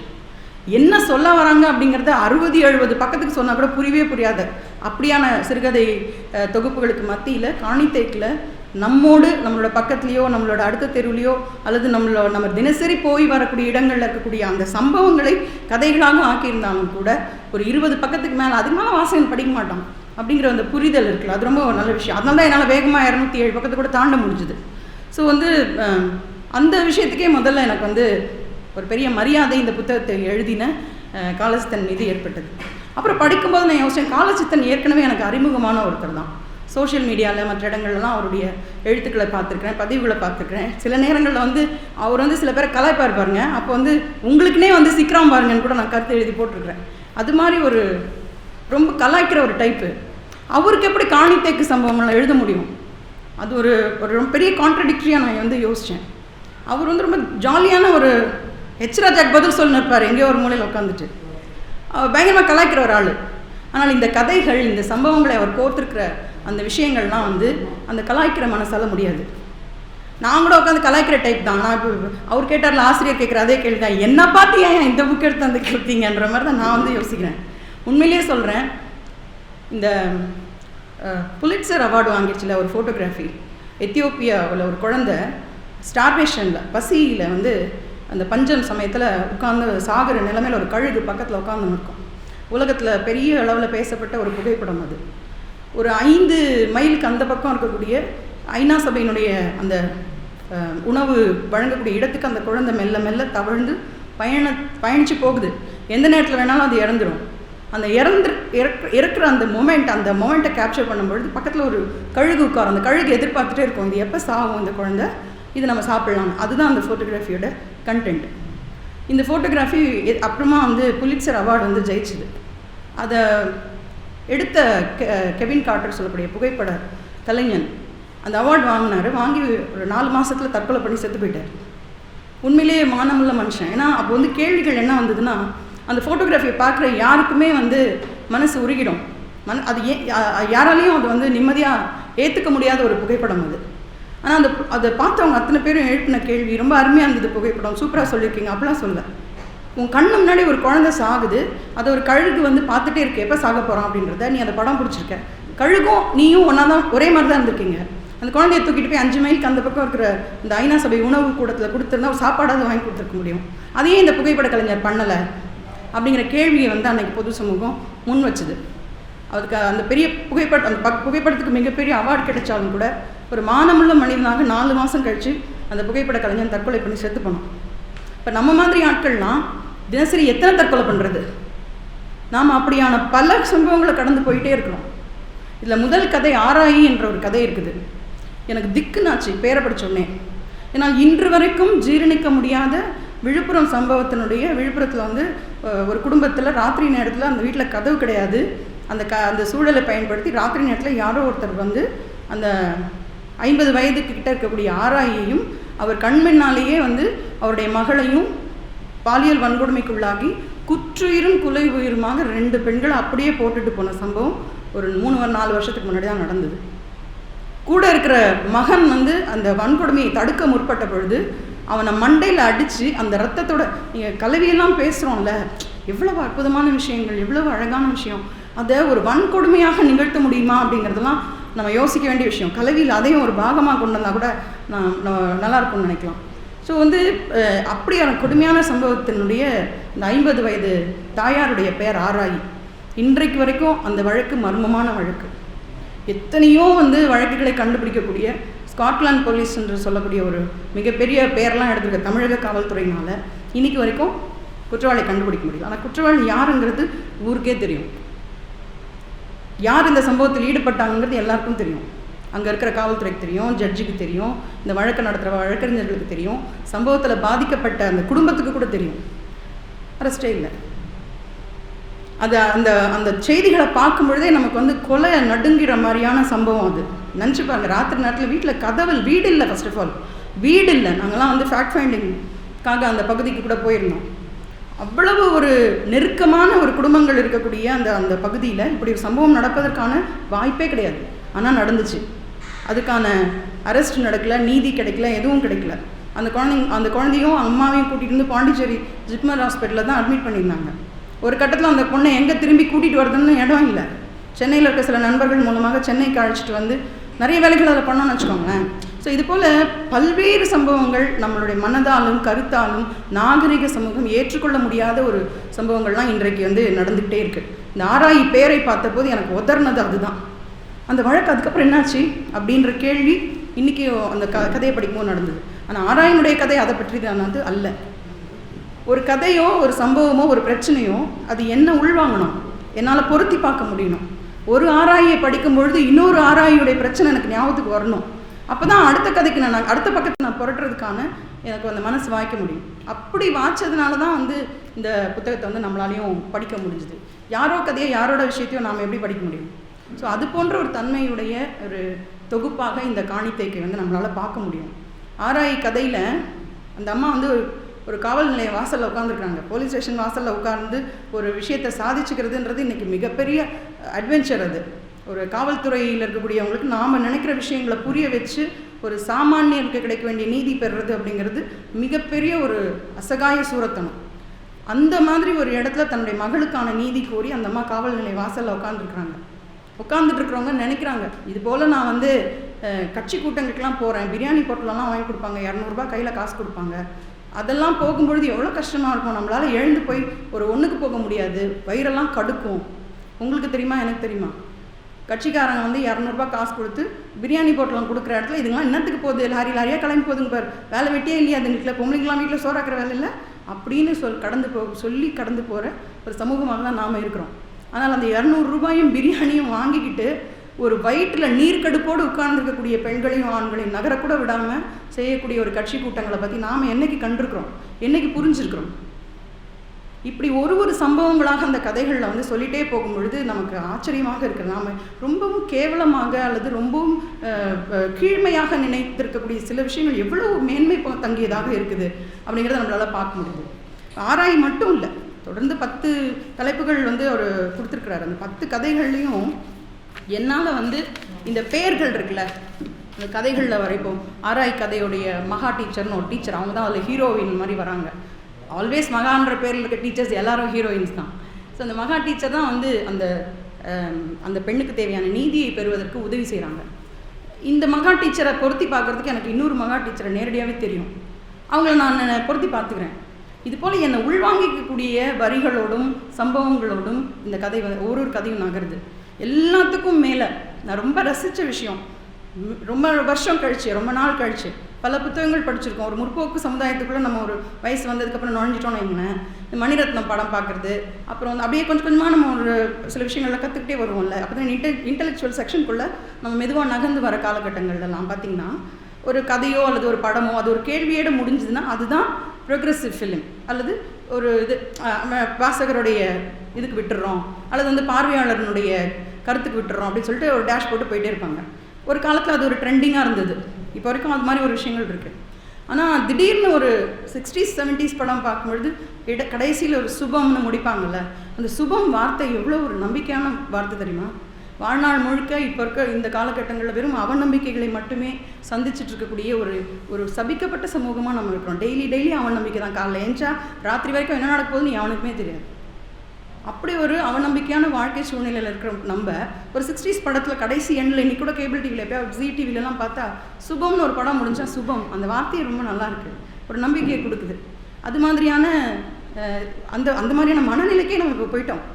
காணித்தேக்கில் பார்க்கும்பொழுது எனக்கு ஒரு இடத்துல கூட எல்லா கதைகளுக்கும் ஒரு தீர்வு இருக்குது, ஒரு சுபம் இருக்குது, நல்லபடியாக முடிஞ்சுது அப்படின்னு ஒரு கதையாக தாண்டும் பொழுதும் அந்த ஃபீல் கிடைக்குது, அந்த விஷயம் அதில் இருக்குது. அது ஒரு முக்கியமான விஷயமாக நான் பார்க்குறேன். இந்த முற்போக்கு கூட்டத்துக்குள்ளே இருக்கக்கூடிய எழுத்தாளர்கள், படைப்பாளர்கள் அல்லது இவங்கெல்லாம் வந்து ஒரு கருத்து வச்சுருக்கோம்ல, எல்லாரும் பொதுவாக ஒரு கருத்து வச்சுருக்கோம். நான் ஏன் வந்து இதில் கருத்து சொல்லணும், படிக்கிறவங்களே கருத்து முடிவு பண்ணிக்கிட்டோம் அப்படின்னு ஒன்று வச்சுக்கிறோம். மாரல் சொல்ல வேணாம்னு தான் நம்ம சொல்கிறோம். மொராலிட்டி சொல்லணும், அதில் தப்பு இல்லை, மாரல் தான் நீ சொல்லாதுன்னு சொல்கிறோம். நியாயம் எது, நீதி எது, அதை பெறுவதற்கான வழி எது, அதுக்கு நாம் என்ன குறைந்தபட்சம் செய்யணும், இதை சொல்கிறதுக்கு ஒரு கதை அவசியம் தானே. அதை சொல்லித்தான் ஆகணும். அதையுமே சொல்ல மாட்டான். ஸோ கடந்து போகக்கூடிய படைப்புகள் தான் இதுவரையும் பார்த்துருக்கோம். காணித்தேக்கு அப்படி இல்லை, ஒரு நம்பிக்கையோடு அடுத்த கதையை நோக்கி நம்மளை நகர்த்துது. பாரு முடிச்சிட்டேன் அப்படின்னு ஒரு சின்ன சிரிப்போடு தான் நம்மளை அடுத்த கதைக்கு நகர்த்துது. அது எனக்கு ரொம்ப பிடித்தமான ஒரு விஷயமாக நான் வந்து இந்த புத்தகத்தில் பார்க்குறேன். நம்ம நிச்சயமாக அழமாட்டோம் இந்த கதைகள் படிக்கும் பொழுது, இந்த சம்பவங்களை பார்க்கும் பொழுது. நம்ம பார்த்து ஆதவன் சொன்ன போல் இதெல்லாம் புதிய கதைகள் இல்லை, பார்க்குறது தான். ஆனால் கண்டிப்பாக அழமாட்டோம். அதுக்கு பதிலாக என்ன செய்வோம் அப்படின்னா, ஒரு நாம் பார்த்த சம்பவத்தோட இந்த விஷயங்களை பொருத்தி பார்ப்போம். அதில் என்னோட ஒரு விஷயம் என்னவாக இருந்தது, நானாக இருந்தாலும் இந்த எழுத்தாளர் காலச்சித்தனாக இருந்தாலும் பதிவுகளை செய்வோம், எழுதுவோம், போவோம். அதுக்கப்புறம் யார் செய்வா? கெவின் காட்டுற மாதிரி தற்கொலையாக செஞ்சுக்க முடியும்? ஏதாவது பண்ணோம்ல. அந்த பண்ணக்கூடிய நபர்களாக இருக்கிறவர்கள் தான் இந்த புத்தகத்தை குறித்து படிக்கவும் பேசவும் முடியும் அப்படின்றது நான் வந்து குறிப்பாக இந்த இடத்துல நான் வந்து ரொம்ப பெருமையாகவே சொல்லிக்கிறேன். அப்படி ஒரு களத்திலிருந்து நான் வேலை பார்க்கக்கூடிய ஒரு ஆளாக நான் இருக்கிறேன். நான் தினசரி சந்திக்கிற பிரச்சனைகள், தினசரி கையாளக்கூடிய விஷயங்களை இந்த புத்தகம் பதிவு பண்ணியிருக்கிறது எனக்கான அங்கீகாரமாக நான் கருதுகிறேன். என்னை போன்றவர்களுக்கான அங்கீகாரமாகவும் நான் வந்து கருதுகிறேன். ஒரு 18 வருஷத்துக்கு முன்னாடி காதலித்து திருமணம் செய்து ஒரு படுகொலை செய்யப்பட்டு இழந்த ஒரு இணையருடைய ஒரு மனைவி நான். அந்த 18-20 ஆண்டுகளுக்கு முன்னாடி நான் ஒரு சாதாரண ஜூனியர் அட்வொகேட்டு. அப்போ வந்து பரிசு தான் எழுதியிருந்தேன். அஃப்கோர்ஸ் இன்னும் அப்போ நான் என்ரோல்மெண்ட் கூட பண்ணல. ஆனால் என்னுடைய முதல் வழக்கு அந்த கொலை வழக்காக தான் இருந்துச்சு. அசிஸ்ட் ப்ராசிக்யூஷன் பப்ளிக் ப்ராசிக்யூட்டருக்கு பண்ணணும். கோர்ட்டோட லைப்ரரி கூட அக்சஸ் பண்ண முடியாது.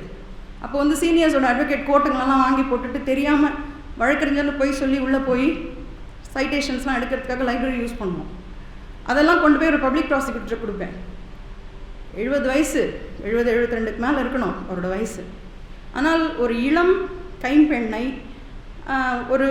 இந்த வழக்குக்காக அதுவும் தன்னுடைய இணையை இழந்த ஒரு பெண்ணாக இருக்காங்க. இதுபோல் ஒரு சம்பவத்துக்காக நீதி கேட்டு வந்திருக்காங்க. இந்த பொண்ணுக்கு எந்த அளவுக்கு உதவி செய்ய முடியும் அப்படி நினைக்கக்கூடிய ஒரு பப்ளிக் ப்ராசிக்யூட்டராக அப்போ அந்த ஆளை பார்க்க முடியல.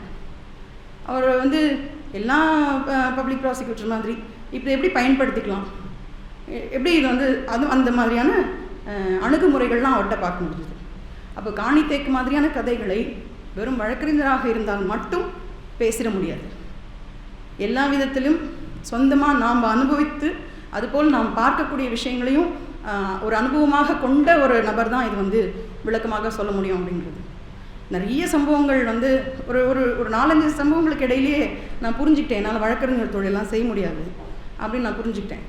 அதுக்கப்புறம் தான் அந்த தொழிலேருந்து வெளில வந்ததுன்னு வச்சுக்கோங்களேன். பட் இப்போ பார்க்குற வேலை அப்படிங்கிறது வழக்கறிஞராகவும் இருக்கணும், மருத்துவராகவும் இருக்கணும், ஒரு சமூக விஞ்ஞானியாகவும் இருக்கணும், அதே சமயத்தில் ஒரு பொறுப்பாளராகவும் இருக்கணும், அம்மாவாகவும் இருக்கணும்.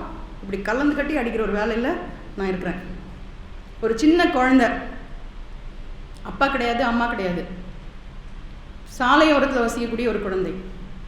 அந்த குழந்தையோடைய அந்த குழந்தை 10ஆம் கிளாஸ் படிக்குது. இப்போ 15 வயசு ஆயிடுச்சு. அதை கூட்டிகிட்டு வரும்போது வெறும் 8 வயசு தான். அந்த 15 வயசுக்குள்ளார அந்த பொண்ணோட வாழ்க்கை வந்து மிகப்பெரிய கரடு முரடுலாம் கடந்து வந்த ஒரு பாதை. அது வரைக்கும் தான் தெரியும். அப்படின்னா கரடு முரடு அப்படின்னு யாருக்குமே தெரியாது. ஒரு தடவை அதோட பேசும்போது சண்டை வந்துடுச்சு, சொல்கிறது கேட்கலன்னு போது ஏதோ ஒரு சண்டை வந்துடுச்சு.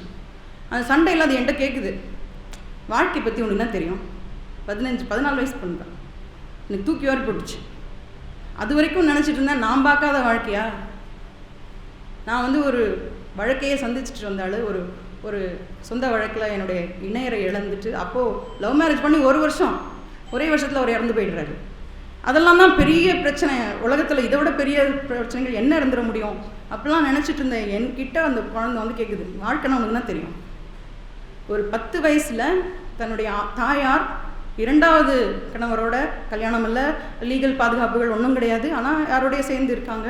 அந்த சேர்ந்து இருக்கக்கூடிய அந்த ஆள் வந்து இரவு நேரங்களில் இந்த மாதிரி உடலுறவு கொள்ளக்கூடிய சமயங்களில் வந்து அந்த அம்மாவுடைய ப்ரைவேட் பார்ட்டில் குத்து விளக்கு எடுத்து குத்துவானோ, ரசிக்கிறதுக்காக, சண்டையெல்லாம் இல்லை, குத்து விளக்கு எடுத்து குத்துவானோ. அந்த அம்மா கத்துமா. இதை 10 வயசு பொண்ணால் கூட இருந்து பார்த்துக்கிற அந்த குழந்தை, ஒரு ரூம் தான். அந்த குழந்தை போய் தடுக்குமா, ஏன்டா எங்கள் அம்மா அப்படி பண்ணுற, அப்படியே பண்ணாத அப்படின்னு சொல்லி பேசுமா.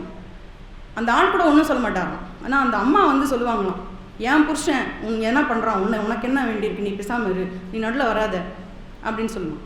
அன்னைக்கு வீட்டை விட்டு வெளியேறி வந்த இந்த குழந்தை அதுக்கப்புறம் அம்மாவையும் பார்க்கல அப்பாவையும் பார்க்கல. நினச்சி பாருங்கள், ஒரு 1000 புத்தகங்கள் படிக்கலை, இது போல் கூட்டங்களெல்லாம் உட்கார்ந்த அனுபவமே கிடையாது. 8 வயசுலேருந்து 10 வயசுக்குள்ளே இருக்கிற அந்த குழந்தை அப்போவே பெண்ணுரிமை பற்றி பேசியிருக்கு, அப்போவே ஃபெமினிசம் பேசுது, அப்போயே தன் கண் முன்னாடி நடக்கக்கூடிய அநியாயத்தை எதிர்த்து கேள்வி கேட்குது. அதனாலேயே வீடற்றதாக மாறிப்போகுது, அதனாலேயே பெற்றோர் இல்லாத குழந்தையாக மாறிப்போகுது. இந்த சமூகம் அதுக்கு என்ன செஞ்சுருக்கு? நம்மளால் முடிஞ்சது என்ன? அந்த குழந்தைய கூட்டிகிட்டு வந்து ஒரு வேளை சாப்பாடு போட்டு அரசாங்கத்தினுடைய பாதுகாப்பு அம்சங்கள்லாம் சிலதெல்லாம் இருக்குல்ல, திட்டங்கள் இருக்குல்ல, அந்த ஹோமில் சேர்க்கறது, படிக்க வைக்கிறது, இதெல்லாம் தான். அந்த பொண்ணு வந்து வேற ஒரு விஷயங்களில் ஈடுபடும் பொழுது நாங்கள் கேள்விகள் கேட்குறோம். இவ்வளோ தாண்டி வந்திருக்க, அப்படி படித்து முன்னேறது தானே ஒரு விஷயமா இருக்க முடியும் அப்படின்னு சொல்லும்போது அவள் சொல்கிறா, வாழ்க்கையை பற்றி ஒன்று தான் தெரியும். நான் சொல்கிறது ரொம்ப ஒரு கோடிட்டு காமிச்சிருக்கேன், ஆனால் அவள் வாழ்க்கையில் அவ்வளோ சந்திச்சிருக்கான். அவளோடலாம் கம்பேர் பண்ணும்போது நம்மளாம் ஒன்றுமே கிடையாது. அப்படியான குழந்தைகளை காபந்தில் பார்க்க முடியும். இந்த காபந்துன்னு இதில் ஒரு கதை இருக்குது. நான் வந்து காபந்தை கடைசி வரைக்கும் படிக்கவே இல்லை. 2 வரி 3 வரி படித்தோன்னே எனக்கு இது என்னன்னு தெரிஞ்சு போச்சு. ஏன்னா நான் வேலை செய்கிற அதே மாதிரியான ஒரு களம் தான் அது. மற்றதெல்லாம் படிச்சுட்டு காபந்துக்கு போகலாம், என்னால் படிக்க முடியாது. படிச்சுட்டேன்னா நான் அதுக்கப்புறம் மற்ற கதைக்கு போக மாட்டேன். அதனால் நான் மற்றதெல்லாம் படிச்சுட்டு தான் காபந்துக்கு வந்தேன். காபந்து அவ்வளோ சிறப்பான கதை. சிறப்பான கதைனா அது சொல்லக்கூடிய விஷயம் அந்த மாதிரி. சுற்றி இருக்கக்கூடிய குழந்தைகள் வந்து நிறைய ஸ்ட்ரிஞ்ச் ஆப்ரேஷன்ஸ்லாம் எவனா பண்ணுறான், யார் எங்கே கை அடிக்கிறான், எந்த ரூமில் உட்காந்துக்கிறான், எவனை வீடியோ எடுத்து போடலாம், எவனோட லைஃபை. இது இல்லை ஸ்ட்ரிஞ்ச் ஆப்ரேஷன், இது இல்லை இன்வெஸ்டிகேஷன் ஜேர்னலிசம் சொல்கிறது. ஒவ்வொரு குடியிருப்புகள் இருக்குல்ல, இந்த அரசாங்கத்தினுடைய ஸ்லம் கிளியரன்ஸ் போர்டு குடியிருப்புகள் இருக்குல்ல, அங்கே இருக்கக்கூடிய குழந்தைகள் 5 வயசு 6 வயசு குழந்தைங்க, வீட்டு வேலை பார்க்கக்கூடிய பெற்றோர்களுடைய குழந்தைகள், வீட்டில் தனியாக விட்டுட்டு போகிற குழந்தைங்களுக்கு என்ன நடக்குது, அங்கே போய் ஸ்ட்ரிஞ்ச் ஆப்ரேஷன் பண்ண சொல்லுங்களேன் பார்க்கலாம். என்ன விதமான பாதுகாப்பு அந்த மாதிரியான அரசு குடியிருப்புகளுக்குள்ளேயோ இல்லை இது போல் அப்பார்ட்மெண்ட்ஸ்லாம் இருக்குது, அங்கே போய் பண்ண சொல்லுங்களேன். ஐநாவரம் குழந்தைய ஏன் 3 மாதமாக விட்டு வச்சிங்க, அங்கே போய் ஸ்ட்ரிஞ்ச் ஆப்ரேஷன் பண்ணியிருக்கலாம்ல. இப்படி பல்வேறு கேள்விகள் வந்து நமக்குள்ளே வந்துகிட்டே இருக்குது. ஒரு சின்ன குழந்தை, அந்த குழந்தை வந்து பாலியல் பலாத்காரத்தில் பாலியல் வன்கொடுமைக்கு சொந்த தகப்பனாலேயே உள்ளாக்கப்படுது. இது மாதிரி வழக்கு டெய்லி பார்க்குறேன், சகிக்கவே முடியாது. தினசரி பார்க்குறேன். ஒரு முறை கடலூரில் இருக்கக்கூடிய பெண்கள் சிறைச்சாலைக்குள்ளே போகிறதுக்கான ஒரு வாய்ப்பு வந்தது. அந்த பெண்கள் சிறைச்சாலைக்குள்ளே போன உடனே ஒரு காவல்துறையில் சேர்ந்த ஒரு அம்மா வந்துட்டாங்க. ஒரு 4 பேர் 5 பேரை வந்து அங்கங்கே கை காமிச்சாங்க. இவங்களெல்லாம் எப்படியாவது கொஞ்சம் வெளியே கூட்டிகிட்டு போங்க மேடம், தயவு செஞ்சு அப்படின்னு சொன்னாங்க. என்னங்க ஏன் பிரச்சனை, என்ன பிரச்சனை அப்படின்னு மெதுவாக. அப்போ என் கூட வந்து பெண்கள் ஆணையத்தினுடைய உறுப்பினர்களும் வந்திருந்தாங்க. ஸோ அவங்க தான் முன்னாடி பேசிகிட்டு இருக்காங்க. ஸோ அவங்க பேசிகிட்டு இருக்க சமயத்தில் இந்த 4-5 பெண்களை மட்டும் தனியாக கூப்பிட்டு உங்களுக்குலாம் என்ன பிரச்சனை. ஒரு பெண் 72 வயசு. அந்த அம்மா சொல்லுது, உன்னையம்மா கைது பண்ணாங்க, நான் புட்டி விற்றேன்னு கைது பண்ணாங்க. என்ன புட்டி விற்றீங்க?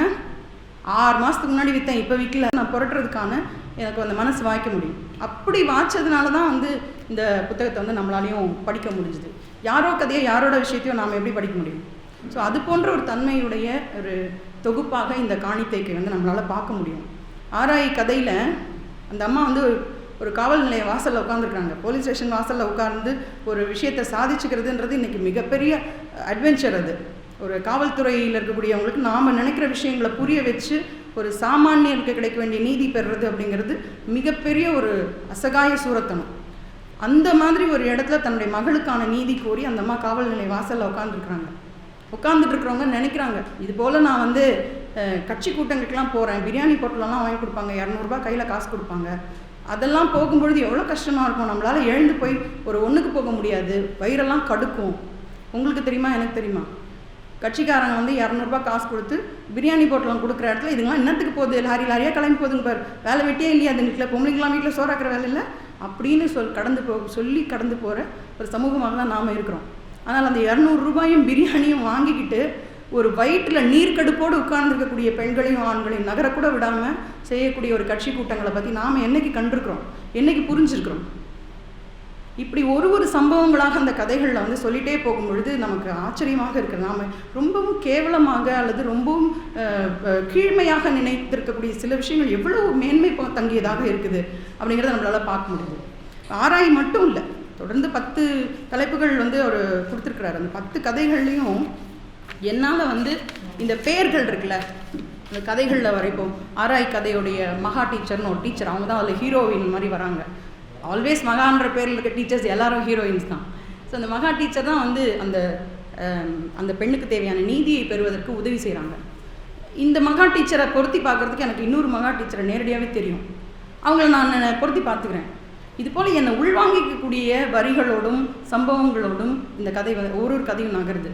எல்லாத்துக்கும் மேலே நான் ரொம்ப ரசித்த விஷயம், ரொம்ப வருஷம் கழிச்சு, ரொம்ப நாள் கழிச்சு பல புத்தகங்கள் படிச்சிருக்கோம். ஒரு முற்போக்கு சமுதாயத்துக்குள்ளே நம்ம ஒரு வயசு வந்ததுக்கப்புறம் நுழைஞ்சிட்டோன்னு வைங்களேன், இந்த மணிரத்னம் படம் பார்க்குறது, அப்புறம் வந்து அப்படியே கொஞ்சம் கொஞ்சமாக நம்ம ஒரு சில விஷயங்கள்லாம் கற்றுக்கிட்டே வருவோம்ல. அப்போ தான் இன்டெலெக்சுவல் செக்ஷனுக்குள்ளே நம்ம மெதுவாக நகர்ந்து வர காலகட்டங்கள்லாம் பார்த்திங்கன்னா ஒரு கதையோ அல்லது ஒரு படமோ அது ஒரு கேள்வியோடு முடிஞ்சதுன்னா அதுதான் ப்ரோக்ரெசிவ் ஃபிலிம், அல்லது ஒரு இது வாசகருடைய இதுக்கு விட்டுறோம், அல்லது வந்து பார்வையாளர்களுடைய கருத்துக்கு விட்டுறோம் அப்படின்னு சொல்லிட்டு ஒரு டேஷ் போட்டு போயிட்டே இருப்பாங்க. ஒரு காலத்தில் அது ஒரு ட்ரெண்டிங்காக இருந்தது. இப்போ வரைக்கும் அது மாதிரி ஒரு விஷயங்கள் இருக்குது.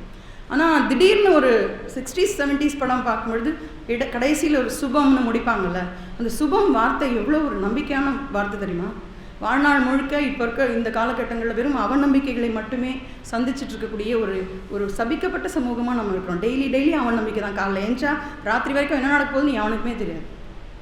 அப்படி ஒரு அவநம்பிக்கையான வாழ்க்கை சூழ்நிலையில் இருக்கிற நம்ம ஒரு 60s படத்தில் கடைசி எண்ணில் இன்றைக்கி கூட கேபிள் டிவியில் எப்போ ஜி டிவிலலாம் பார்த்தா சுபம்னு ஒரு படம் முடிஞ்சா சுபம் அந்த வார்த்தையை ரொம்ப நல்லா இருக்குது, ஒரு நம்பிக்கையை கொடுக்குது.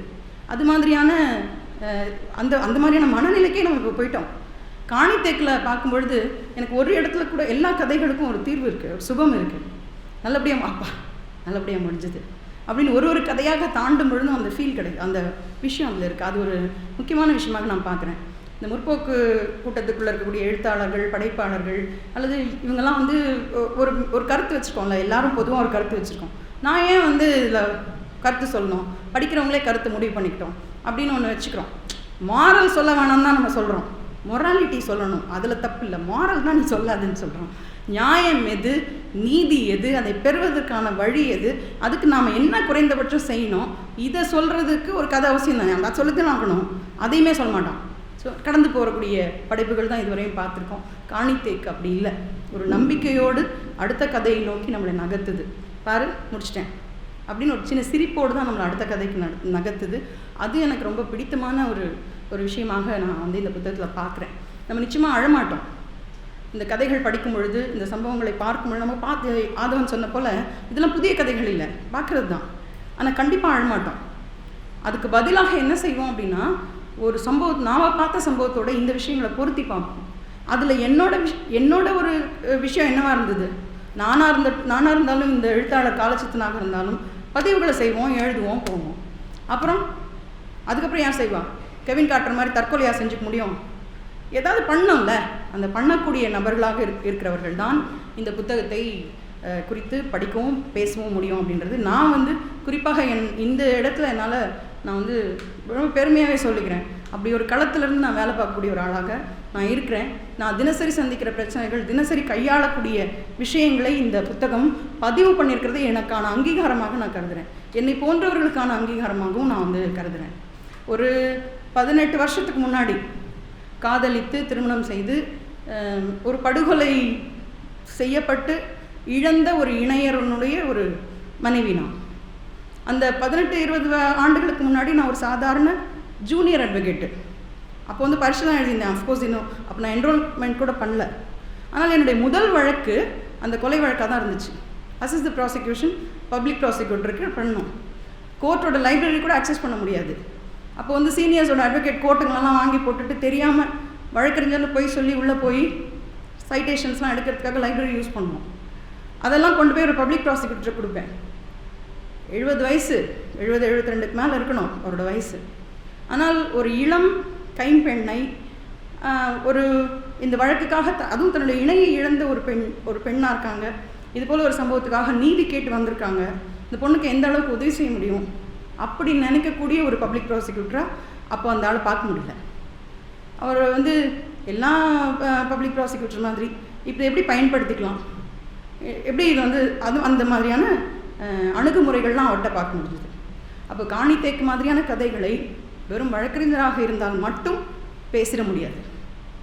எல்லா விதத்திலும் சொந்தமாக நாம் அனுபவித்து அதுபோல் நாம் பார்க்கக்கூடிய விஷயங்களையும் ஒரு அனுபவமாக கொண்ட ஒரு நபர் தான் இது வந்து விளக்கமாக சொல்ல முடியும் அப்படிங்கிறது. நிறைய சம்பவங்கள் வந்து ஒரு 4-5 சம்பவங்களுக்கு இடையிலேயே நான் புரிஞ்சுக்கிட்டேன், என்னால் வழக்கறிஞர் தொழிலெல்லாம் செய்ய முடியாது அப்படின்னு நான் புரிஞ்சுக்கிட்டேன். அதுக்கப்புறம் தான் அந்த தொழிலேருந்து வெளில வந்ததுன்னு வச்சுக்கோங்களேன். பட் இப்போ பார்க்குற வேலை அப்படிங்கிறது வழக்கறிஞராகவும் இருக்கணும், மருத்துவராகவும் இருக்கணும், ஒரு சமூக விஞ்ஞானியாகவும் இருக்கணும், அதே சமயத்தில் ஒரு பொறுப்பாளராகவும் இருக்கணும், அம்மாவாகவும் இருக்கணும். இப்படி கலந்து கட்டி அடிக்கிற ஒரு வேலையில் நான் இருக்கிறேன். ஒரு சின்ன குழந்தை, அப்பா கிடையாது, அம்மா கிடையாது, சாலையோரத்தில் வசிக்கக்கூடிய ஒரு குழந்தை. அந்த குழந்தையோடைய அந்த குழந்தை 10ஆம் கிளாஸ் படிக்குது, இப்போ 15 வயசு ஆயிடுச்சு. அதை கூட்டிகிட்டு வரும்போது வெறும் 8 வயசு தான். அந்த 15 வயசுக்குள்ளார அந்த பொண்ணோட வாழ்க்கை வந்து மிகப்பெரிய கரடு முரடுலாம் கடந்து வந்த ஒரு பாதை. அது வரைக்கும் தான் தெரியும். அப்படின்னா கரடு முரடு அப்படின்னு யாருக்குமே தெரியாது. ஒரு தடவை அதோட பேசும்போது சண்டை வந்துடுச்சு, சொல்கிறது கேட்கலன்னு போது ஏதோ ஒரு சண்டை வந்துடுச்சு. அந்த சண்டையெல்லாம் அது என்கிட்ட கேட்குது, வாழ்க்கை பற்றி ஒன்று தான் தெரியும், 14 வயசு பண்ணுறேன், எனக்கு தூக்கி வாரி போட்டுச்சு. அது வரைக்கும் நினச்சிட்டு இருந்தேன் நான் பார்க்காத வாழ்க்கையா. நான் வந்து ஒரு வழக்கையே சந்திச்சுட்டு வந்தாலும் ஒரு சொந்த வழக்கில் என்னுடைய இணையரை இழந்துட்டு, அப்போது லவ் மேரேஜ் பண்ணி 1 வருஷம், ஒரே வருஷத்தில் அவர் இறந்து போயிடுறாரு. அதெல்லாம் தான் பெரிய பிரச்சனை உலகத்தில், இதை விட பெரிய பிரச்சனைகள் என்ன இருந்துட முடியும் அப்படிலாம் நினச்சிட்டு இருந்தேன். என்கிட்ட அந்த குழந்தை வந்து கேட்குது, வாழ்க்கைன்னா உனக்கு தான் தெரியும். ஒரு 10 வயசில் தன்னுடைய தாயார் 2வது கணவரோட கல்யாணம் இல்லை, லீகல் பாதுகாப்புகள் ஒன்றும் கிடையாது, ஆனால் யாரோடைய சேர்ந்து இருக்காங்க. அந்த சேர்ந்து இருக்கக்கூடிய அந்த ஆள் வந்து இரவு நேரங்களில் இந்த மாதிரி உடலுறவு கொள்ளக்கூடிய சமயங்களில் வந்து அந்த அம்மாவுடைய ப்ரைவேட் பார்ட்டில் குத்து விளக்கு எடுத்து குத்துவானோ, ரசிக்கிறதுக்காக, சண்டையெல்லாம் இல்லை, குத்து விளக்கு எடுத்து குத்துவானோ, அந்த அம்மா கத்துமா. இதை 10 வயசு பொண்ணால் கூட இருந்து பார்த்துக்கிற அந்த குழந்தை, ஒரு ரூம் தான். அந்த குழந்தை போய் தடுக்குமா, ஏன்னா எங்கள் அம்மா அப்படி பண்ணுற, அப்படியே பண்ணாத அப்படின்னு சொல்லி பேசுமா. அந்த ஆள் கூட ஒன்றும் சொல்ல மாட்டாராம். ஆனால் அந்த அம்மா வந்து சொல்லுவாங்களாம், என் புருஷன் என்ன பண்ணுறான், உனக்கு என்ன வேண்டியிருக்கு, நீ பேசாமல் இரு, நீ நடுவில் வராத அப்படின்னு சொல்லுவான். அன்னைக்கு வீட்டை விட்டு வெளியேறி வந்த இந்த குழந்தை அதுக்கப்புறம் அம்மாவையும் பார்க்கல, அப்பாவையும் பார்க்கல. நினச்சி பாருங்கள், ஒரு 1000 புத்தகங்கள் படிக்கலை, இது போல் கூட்டங்களெல்லாம் உட்கார்ந்த அனுபவமே கிடையாது. 8 வயசுலேருந்து 10 வயசுக்குள்ளே இருக்கிற அந்த குழந்தை அப்போவே பெண் உரிமை பற்றி பேசியிருக்கு, அப்போவே ஃபெமினிசம் பேசுது, அப்போயே தன் கண் முன்னாடி நடக்கக்கூடிய அநியாயத்தை எதிர்த்து கேள்வி கேட்குது. அதனாலேயே வீடற்றதாக மாறிப்போகுது, அதனாலேயே பெற்றோர் இல்லாத குழந்தையாக மாறிப்போகுது. இந்த சமூகம் அதுக்கு என்ன செஞ்சுருக்கு? நம்மளால் முடிஞ்சது என்ன, அந்த குழந்தைய கூட்டிகிட்டு வந்து ஒரு வேளை சாப்பாடு போட்டு, அரசாங்கத்தினுடைய பாதுகாப்பு அம்சங்கள்லாம் சிலதெல்லாம் இருக்குல்ல, திட்டங்கள் இருக்குல்ல, அந்த ஹோமில் சேர்க்கறது, படிக்க வைக்கிறது, இதெல்லாம் தான். அந்த பொண்ணு வந்து வேறு ஒரு விஷயங்களில் ஈடுபடும் பொழுது நாங்கள் கேள்விகள் கேட்குறோம். இவ்வளோ தாண்டி வந்திருக்க, அப்படி படித்து முன்னேறது தானே ஒரு விஷயமா இருக்க முடியும் அப்படின்னு சொல்லும்போது அவள் சொல்கிறா, வாழ்க்கையை பற்றி ஒன்று தான் தெரியும். நான் சொல்கிறது ரொம்ப ஒரு கோடிட்டு காமிச்சிருக்கேன், ஆனால் அவள் வாழ்க்கையில் அவ்வளோ சந்திச்சிருக்கான். அவளோடலாம் கம்பேர் பண்ணும்போது நம்மளாம் ஒன்றுமே கிடையாது. அப்படியான குழந்தைகளை காபந்தில் பார்க்க முடியும். இந்த காபந்துன்னு இதில் ஒரு கதை இருக்குது. நான் வந்து காபந்தை கடைசி வரைக்கும் படிக்கவே இல்லை. 2 வரி 3 வரி படித்தோன்னே எனக்கு இது என்னன்னு தெரிஞ்சு போச்சு. ஏன்னா நான் வேலை செய்கிற அதே மாதிரியான ஒரு களம் தான் அது. மற்றதெல்லாம் படிச்சுட்டு காபந்துக்கு போகலாம், என்னால் படிக்க முடியாது. படிச்சுட்டேன்னா நான் அதுக்கப்புறம் மற்ற கதைக்கு போக மாட்டேன். அதனால் நான் மற்றதெல்லாம் படிச்சுட்டு தான் காபந்துக்கு வந்தேன். காபந்து அவ்வளோ சிறப்பான கதை. சிறப்பான கதைனா அது சொல்லக்கூடிய விஷயம் அந்த மாதிரி. சுற்றி இருக்கக்கூடிய குழந்தைகள் வந்து நிறைய ஸ்ட்ரிஞ்ச் ஆப்ரேஷன்ஸ்லாம் எவனா பண்ணுறான், யார் எங்கே கை அடிக்கிறான், எந்த ரூமில் உட்காந்துக்கிறான், எவனை வீடியோ எடுத்து போடலாம், எவனோட லைஃபை. இது இல்லை ஸ்ட்ரிஞ்ச் ஆப்ரேஷன், இது இல்லை இன்வெஸ்டிகேஷன் ஜேர்னலிசம் சொல்கிறது. ஒவ்வொரு குடியிருப்புகள் இருக்குல்ல, இந்த அரசாங்கத்தினுடைய ஸ்லம் கிளியரன்ஸ் போர்டு குடியிருப்புகள் இருக்குல்ல, அங்கே இருக்கக்கூடிய குழந்தைகள் 5 வயசு 6 வயசு குழந்தைங்க, வீட்டு வேலை பார்க்கக்கூடிய பெற்றோர்களுடைய குழந்தைகள், வீட்டில் தனியாக விட்டுட்டு போகிற குழந்தைங்களுக்கு என்ன நடக்குது, அங்கே போய் ஸ்ட்ரிஞ்ச் ஆப்ரேஷன் பண்ண சொல்லுங்கள் பார்க்கலாம். என்ன விதமான பாதுகாப்பு அந்த மாதிரியான அரசு குடியிருப்புகளுக்குள்ளேயோ இல்லை இது போல் அப்பார்ட்மெண்ட்ஸ்லாம் இருக்குது, அங்கே போய் பண்ண சொல்லுங்களேன். ஐநாவரம் குழந்தைய ஏன் 3 மாதமாக விட்டு வச்சிங்க, அங்கே போய் ஸ்ட்ரிஞ்ச் ஆப்ரேஷன் பண்ணியிருக்கலாம்ல. இப்படி பல்வேறு கேள்விகள் வந்து நமக்குள்ளே வந்துகிட்டே இருக்குது. ஒரு சின்ன குழந்தை, அந்த குழந்தை வந்து பாலியல் பலாத்காரத்தில், பாலியல் வன்கொடுமைக்கு சொந்த தகப்பனாலேயே உள்ளாக்கப்படுது. இது மாதிரி வழக்கு டெய்லி பார்க்குறேன், சகிக்கவே முடியாது. தினசரி பார்க்குறேன். ஒரு முறை கடலூரில் இருக்கக்கூடிய பெண்கள் சிறைச்சாலைக்குள்ளே போகிறதுக்கான ஒரு வாய்ப்பு வந்தது. அந்த பெண்கள் சிறைச்சாலைக்குள்ளே போன உடனே ஒரு காவல்துறையில் சேர்ந்த ஒரு அம்மா வந்துட்டாங்க. ஒரு 4 பேர் 5 பேரை வந்து அங்கங்கே கை காமிச்சாங்க. இவங்களெல்லாம் எப்படியாவது கொஞ்சம் வெளியே கூட்டிகிட்டு போங்க மேடம், தயவு செஞ்சு அப்படின்னு சொன்னாங்க. என்னங்க ஏன் பிரச்சனை, என்ன பிரச்சனை அப்படின்னு மெதுவாக. அப்போ என் கூட வந்து பெண்கள் ஆணையத்தினுடைய உறுப்பினர்களும் வந்திருந்தாங்க. ஸோ அவங்க தான் முன்னாடி பேசிகிட்டு இருக்காங்க. ஸோ அவங்க பேசிகிட்டு இருக்க சமயத்தில் இந்த 4-5 பெண்களை மட்டும் தனியாக கூப்பிட்டு உங்களுக்குலாம் என்ன பிரச்சனை. ஒரு பெண் 72 வயசு.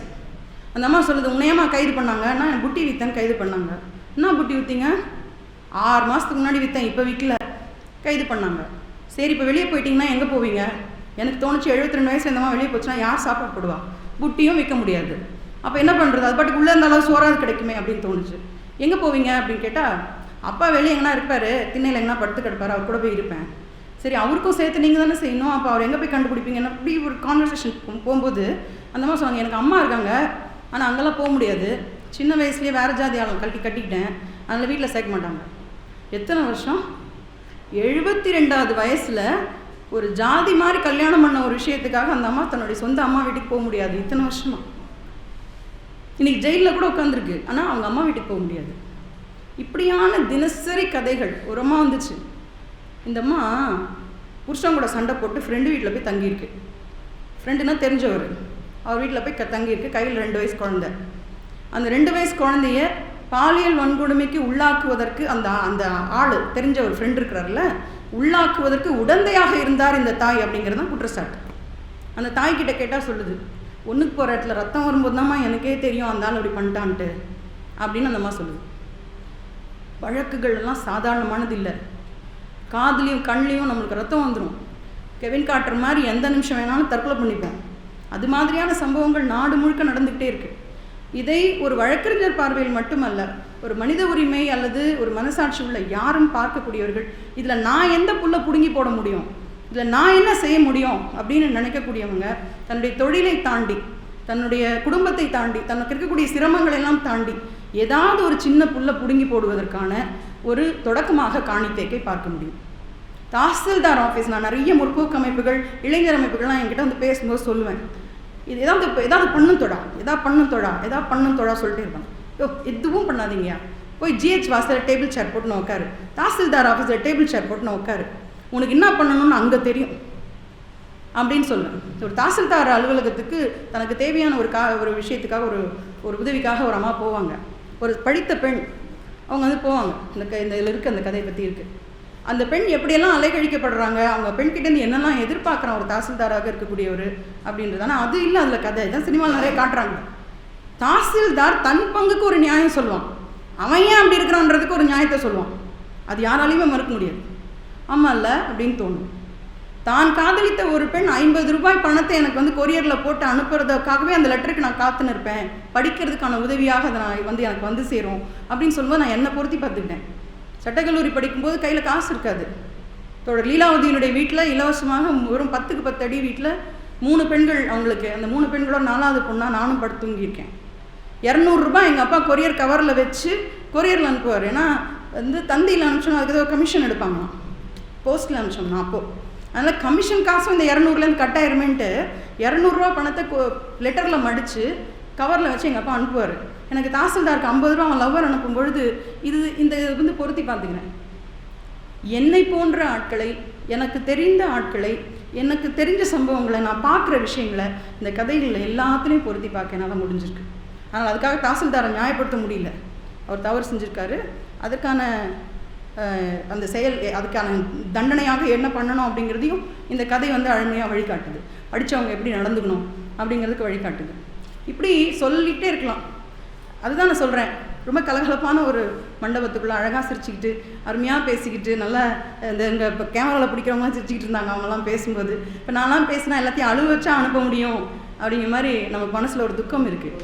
ஆனால் மறுபடியும் சொல்கிறேன், சமூகத்தினுடைய ஒரே ஒரு பகுதியை மட்டுமே பார்த்து சிரித்து அப்படி கடந்து நாம் போகவே முடியாது. இன்னொரு பக்கம் இருக்குது இந்த சமூகத்துக்கு. அதற்கான கடமையை நாம் நிச்சயமாக செய்யணும், அதை கணக்கில் எடுக்கணும் அப்படிங்கிறது. ரொம்ப ஒரு கடைசியாக ஒன்றே மட்டும் சொல்லிக்கிறேன். 10 கதை எல்லாத்தையும் நான் பேசிகிட்டு இருக்கணும்னு விரும்பலை. தயவுசெய்து புத்தகத்தை வாங்கி படிங்க. ஒரு கதையில் ஒரு போலீஸ்கார பெண், சமீபத்தில் நம்முடைய முதல்வர் கூட இனிமேல் வந்து பாதுகாப்பு பணிகளில் பெண்கள் இருக்க வேணாம் அப்படின்னு அறிவிப்பு கொடுத்தார். நிறைய வந்து மாற்று கருத்துக்கள்லாம் வந்தது. அது எப்படி பெண்களால் நிற்க முடியாதா, அவங்களுக்கு பலம் கிடையாதா, அவங்களையே அந்த பணியிலேருந்து இது பண்ணணும் அப்படின்னா அவங்களோட பங்கேற்பை இருக்க வேண்டியதில்லைன்னு சொல்கிறதுக்கு சமம் இதெல்லாம் அப்படிலாம் நிறைய வந்துச்சு. எனக்கும் அப்படியான கருத்துக்கள்லாம் வந்துச்சு. ஆனால் எனக்கு என்ன தோணுச்சுன்னா, இந்த பாதுகாப்பு பணியில் இருக்கவங்கன்னா புரட்சிக்காரங்களுக்கா பாதுகாப்பு பணியில் இருக்காங்க? எவனோ எங்கேயோ போய் பிஸ்னஸ் பேச போகிறான், லஞ்சம் வாங்க போகிறான், இல்லை எதனா ஒரு மக்கள் விரோத சட்டத்தை இயற்ற போகிறான். அவன் எங்கே போனாலும் இவங்க ஏன் பாதுகாப்புக்கு போகணும்? அது வேணான்னு சொன்னால் சந்தோஷமாக ஏற்றுன்னு போக வேண்டியதானே அப்படின்றதுல நான் கொஞ்சம் அந்த மாதிரி நான் அதை நினச்சிக்கிட்டேன். ஆனால் மார்க்ஸ் வந்து சொல்வார், கருவியும் உற்பத்தியும் உபரியும் இது 3 யார் கையில் இருக்கோ அவங்க தான் வந்து சமூகத்தில் வந்து ஒரு பவர்ஃபுல்லான ஒருத்தராங்க இருக்க முடியும், அப்படி தான் இருக்கிறாங்க, அப்படி தான் இந்த சமூகம் இருக்குது அப்படின்னு சொல்லுவார். அதோடு சேர்த்து தொழில்நுட்பமும் சொல்லலாம். கல்வியை தொழில்நுட்பமாக நம்ம கருத முடியும். இன்றைக்கி சோஷியல் மீடியா யார்கிட்ட இருக்கோ, யார் ஆக்சஸ் பண்ணிக்க முடியுமோ அவங்க சொல்கிற கருத்தை இந்த சமூகம் முழுக்க வந்து பரவ வைக்க முடியும். அதுபோல் நான் இப்போ தீபலட்சுமி இங்கே இல்லை, என்கிட்ட ரொம்ப மாதங்களாக சொல்லிட்டு இருக்காங்க, மாதவிடாய் சமயங்களில் மென்ஸ்ட்ரல் கப்பு பயன்படுத்தலாம், அதனால் வந்து நிறைய விஷயங்கள் நம்ம வந்து தவிர்க்க முடியும். குறிப்பாக வந்து இந்த நாப்கின்ஸை தூக்கி போடும்பொழுது அதை துப்புரவு தொழிலாளர்கள் தான் எடுத்து போடுறாங்க, அவங்க யார் சாதிய ஒடுக்குமுறையினால அந்த தொழிலுக்குள்ளே வந்தவங்க, இப்படி நிறைய கருத்துக்கள் சொல்லுவாங்க. ஒரு மென்ஸ்ட்ரல் கப்பு யூஸ் பண்ணுறதுனால இவ்வளோ பெரிய மாற்றங்கள் நடக்க வழி உண்டா அப்படின்னு தோணினாலும் கூட அந்த தொழில்நுட்பத்தை பயன்படுத்தி கொள்வதற்கான மனதைரியம் இன்னும் எனக்கே வரல. என்னால் இன்னும் அது ரொம்ப விலை குறைவும் கூட, எக்கனாமிக்கலாகவும் இருக்குது. ஆனால் என்னால் அந்த பிஹேவியரை மாற்றிக்க முடியல. நான் இன்னும் அதுக்குள்ளே போகவே இல்லை. இங்கே இந்த கதையில் வந்து குறிப்பாக ஒன்று சொல்லப்படுது, ஒரு தொழில்நுட்பம். பெண் காவலர்கள் யூரினேட் பண்ணுறதுக்கு, ஒரு மூத்திரம் போகிறதுக்கு ஒரு தொழில்நுட்பம் கையில் இருக்குன்னா அதை பயன்படுத்துகிறாங்க. இது வரைக்கும் தெரியாத இருந்தது, ஆனால் இப்போ பயன்படுத்த ஆரம்பிச்சிட்டாங்க. அந்த ஒரு விஷயம் வந்து அந்த தொழில்நுட்பத்தை கையில் பெற்ற உடனே ஒரு ஊழல்வாதியாக இருக்கக்கூடிய அல்லது அரசியல்வாதின்னு வச்சுக்கோங்களேன், அரசியல்வாதியினுடைய அந்த விஷயத்தை, அந்த அரசியலை எப்படி வந்து இதில் இந்த கதையில் கோக்குறாங்க அப்படிங்கிறது தான் ரொம்ப அருமையான நாட். அந்த இடத்துல அந்த பெண்ணுக்கு கையில் ஒரு தொழில்நுட்பம் கிடச்சிடுது. கிடச்ச உடனே அந்த பெண் அடிக்கிற முதல் சேர் எது தெரியுமா? ஒரு அரசியல்வாதியினுடைய முகத்தில் தான். அரசியல்வாதிங்கிறது ஒரு ஒடுக்குமுறைக்கு ஆளாக்கக்கூடிய ஆட்களாக இருக்கிறாங்க. அதனால் அவங்க மேலே எனக்கு அந்த கதைக்கு வந்து கரை நல்லதுன்னு பேர் வச்சுருக்காங்கன்னு நினைக்கிறேன். கரெக்டாக பார்க்கணும், கரை நல்லதுன்னு பேர். ஆனால் எனக்கு இப்போ வரைக்கும் மனசில் பதிஞ்சதுன்னா மகேஷின் மூத்திரம் அல்லது மகேஷ்களின் மூத்திரம், இப்படி ஒரு கதை பேர் வச்சுருக்கலாம் அப்படின்னு நானாக யோசித்தேன். மகேஷ்கள் நிறைய பேர் இருக்காங்க, அவங்க அடிக்கின மூத்திரத்தைன்னு நான் விரும்புகிறேன். அந்த கதையோட பேரும் அப்படியா இருந்திருக்கணும் அப்படின்னு நினைக்கிறேன். இப்படி தீப்பாஞ்சி, இப்படி நிறைய பேர் அருமையான கதைகள் இருக்குது. நிஜமாக சொல்கிறேங்க, நான் வந்து நேரம் எடுத்து பேசுகிறேன் தான். ஆனால் ஏன் பேசுகிறேன் அப்படின்னாக்கா, நம்ம எல்லாம் கடந்து போகிற பல விஷயங்கள் எவ்வளோ பெரிய தாக்கத்தை இந்த சமூகத்தில் ஏற்படுத்திகிட்டு இருக்குன்னு எல்லாரும் உணர்றோமா அப்படின்றத திரும்ப திரும்ப உங்களை உலுக்கி கேட்கணும்னு நான் நினைக்கிறேன். அந்த உழுக்கலுக்கான நேரமாக தான் நான் வந்து இதை எடுத்துக்கிறேன். தீப்பாஞ்சியும் அது போல் ஒரு கதை தான். என் அம்மா என் கண்ணு முன்னாடி 6 வயசில் எங்கள் அப்பா குழம்பு நல்லா இல்லைன்னு சொல்லி தட்டை தூக்கி போட்டாருன்றதுக்காக விஷத்தை சாப்பிட்டாங்க. நான் முதல்ல நான் தான் எங்கள் அம்மாவை பார்க்குறேன், கண்ணெல்லாம் மேலே போயிருக்கு, நாக்கெல்லாம் தள்ளிட்டுருக்கு. தூக்குன உடனே பக்கத்தில் இருக்கவங்களெல்லாம் கூப்பிட்டு தூக்குன உடனே டாய்லெட் போயிட்டாங்க. இது அம்மா டாய்லெட்லாம் போகிறாங்க, விஷம் சாப்பிட்டா டாய்லெட் வெளில வரும்னு தெரியாது. டாய்லெட்லாம் என்ன அம்மா, ஐயோ இல்லை, இப்போ ஹாஸ்பிட்டல் போயிட்டு வீட்டுக்கு வந்தோடனே எல்லோரும் கேலி பண்ண போகிறாங்க, இந்த அம்மா ஆகி போயிடுச்சு அப்படி சொல்ல போகிறாங்க. நான் மனசுக்குள்ள அப்போல்லாம் தோணிருக்கு.